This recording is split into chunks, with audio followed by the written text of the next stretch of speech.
Good afternoon, my friends. This is Paul, and today I'm going to be re-reviewing Super Mario Galaxy 2 for the Wii, this time with video footage.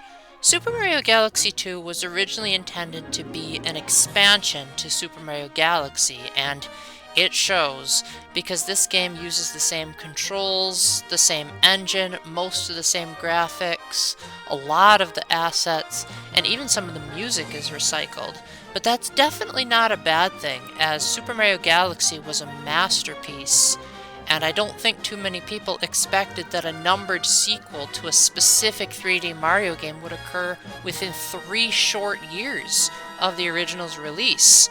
That doesn't mean that it's just more Super Mario Galaxy and the team called it a day, as they added plenty of new items. Almost all of the galaxies are brand new, and overall there's just a lot of cool new things to make this feel even more jam-packed with ideas and creativity. So I would say that my love and hate for Super Mario Galaxy 2 comes in 2 broad categories. I love nearly every moment when you're in the galaxies and platforming, but I hate the moments in between. So let's start with the positive, because most people want to know how the gameplay is. They don't really care about the traversal parts. Honestly, it feels amazing. It's hard to say whether this or Galaxy 1 is better because they're both just such high quality, but I do admire how Super Mario Galaxy 2 does add its own tastes to things. For example, every galaxy has a comet medal to find, and the comet medals allow you to summon prankster comets, which radically change every galaxy in some way, be it that you have to beat the galaxy within a time limit, or defeat the boss without getting hit, or making cosmic clones of Mario appear to chase him down. And I think that this is much more of a calculated system than the original Mario Galaxy, as the prankster comets would appear at random, they'd prevent you from doing the normal missions, and you'd have to pay one of the Lumas in the Comet Observatory to move the prankster comet. This feels much less intrusive, and it also rewards exploration to make them appear periodically. There's also a few new items and abilities, as I've kept saying, so let's move on and talk about what they are.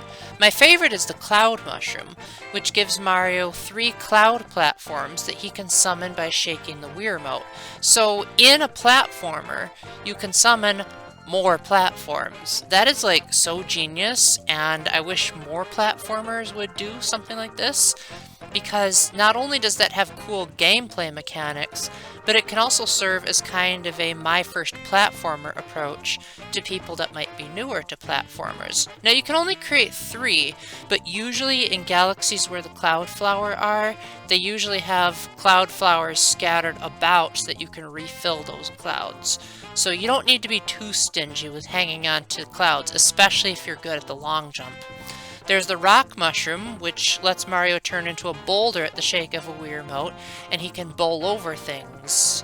And there are some pretty cool platforming sections that come with this, and thankfully, when you're moving the boulder, it doesn't require tilting the Wii Remote, so that allows for much more precision.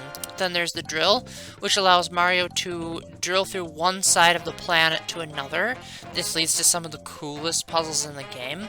I know Nintendo Power said this power-up was underutilized. I don't personally think so. I do think it was used quite a lot, and every single time it appeared, that galaxy always blew my mind. That's it as far as the new power-ups that Mario can get, but he also has a new buddy joining him this time in the form of Yoshi, which is the first time he's been rideable in 3D since Super Mario Sunshine, and he's basically been overhauled completely. Now you can point the Wii Remote at wherever you want Yoshi to aim his tongue. This includes enemies and fruit, and even flowers that are floating in midair that Yoshi can use as a grappling hook, kind of as a nice callback to Yoshi's story. He can also grab onto the handles of, say, a drawer and pull it open, And it's really cool that the Wii Remote can be a substitute for a tongue. Again, how many games do this? Yoshi can also get his own assortment of power-ups. The Dash Pepper allows Yoshi to run so fast that he can even go up walls and across water, and the music also speeds up in certain galaxies. The Bulb Berry makes Yoshi turn yellow and illuminate areas around him, which can reveal hidden platforms for a limited time. Think of it like the Lens of Truth in the Zelda games. And the Blimp Berry turns Yoshi really big, and he exhales a bunch of air to make him move upward. And again, just like the Cloud Flower, you can often chain these together to get some amazing vertical height. Yoshi never wore out his welcome. I know my siblings thought that he was annoying. I honestly can't see why. I think he provides a nice gameplay wrinkle. And unlike in Super Mario World, if you get hit and get knocked off of him, he doesn't run off the cliff, so that's really helpful. However, I think where Super Mario Galaxy 2 stumbles is in its overworld, its level progression, and its story, or should I say lack thereof. Super Mario Galaxy 2 kind of just throws you into the game with barely any explanation as to why Bowser got big or what Bowser's big plan is. You're kind of just like, oh, Bowser's causing trouble. Go after him. Hey, you're suddenly going to go into space. Like, you're not even going to hesitate. Now, granted, the game is presented in like a storybook fashion, that it's like an alternate universe from the original Mario Galaxy, but if it's going to be a storybook, why not tell it like a story? What? That's such a baffling design decision. There's also the fact that the overworld is now just a planet that's in the shape of Mario's face. Like, that's a lot of fun to explore. Granted, it seems genius when you first explore it, but it holds very limited appeal, especially when there's hardly anything that you can do. There's barely any secrets, and although you'll amass a huge assortment of characters to join you on the ship, most of them just give you basic gameplay tips that you already knew, so why do they have to treat you like a toddler? The only interesting thing on this whole ship is the Bank Toad, which stores your star bits and can sometimes even give you interest and one-ups if you donate enough. And he also changes his appearance if you have a certain amount of star bits.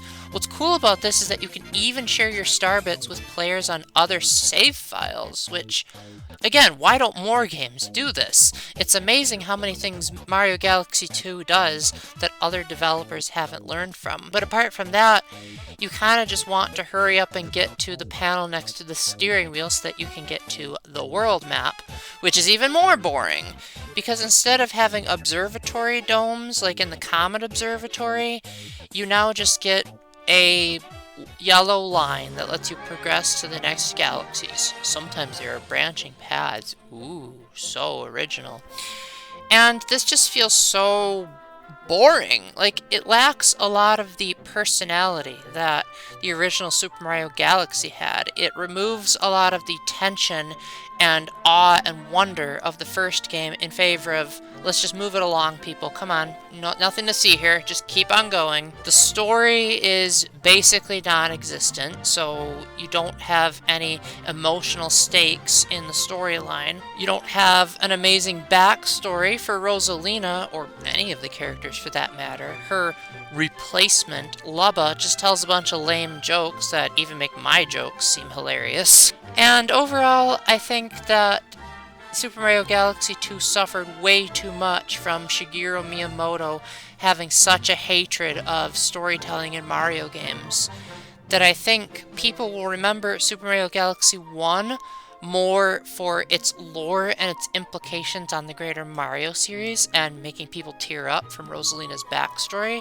and people will remember Super Mario Galaxy 2 more for its amazing level design that still continues to hold the charm of the original Super Mario Galaxy, even if it has lost its freshness. Now, one thing I quickly want to bring up is that Super Mario Galaxy 2 is slightly harder than the first Super Mario Galaxy, but at the same time, it treats you like you're a newbie to platforming. Now, this is sort of understandable if you look at it in the context of, in Korea, they actually got this game before Super Mario Galaxy 1, and for that matter, they hardly had any video games to begin with.